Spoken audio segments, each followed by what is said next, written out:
Hi, my name is Catherine Went with Syscon, and thanks for taking a moment of your time. Today I wanted to share with you a book that I recently finished, The Cost of Discipleship by Bonhoeffer. A friend of mine, Paul, had recommended the Bonhoeffer book to me a number of years ago. It was a big undertaking, and I thoroughly enjoyed it.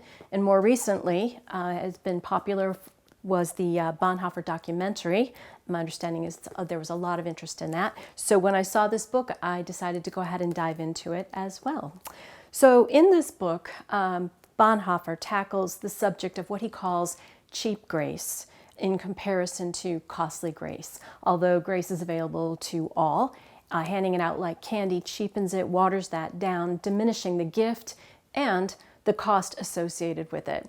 And I would add that in business, we are often in positions where we are giving grace. Perhaps it's to a customer, a vendor, an employee. We're often in those situations, and sometimes that is at great cost. So I think there's some nice translations here for that. In part 2, he tackles Matthew 5, the Sermon on the Mount, and he walks through verse by verse. The verses are translated from the King James and then from German to English, so it's a little older style wording with a kind of a British twist to it. The next section, he refers to Matthew 7, and he begins to tackle the topic of members of the congregation, and specifically those who may need to be disciplined for their actions, the primary goals of doing that, and the responsibility of the congregation's leadership during that time and how that's supposed to happen. There are many reminders here also that responsibility of getting it right is super heavy on those who are in the leadership position.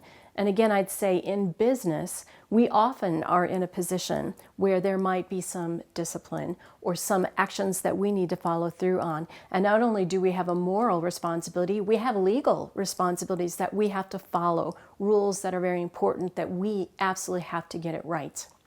Part 3, he covers the messengers, those who would go out with the good news and share it. And there might be some good words on how we share the good news of the services that we provide and how we go about doing it. And then the last section, part 4, focuses on entering into community with each other.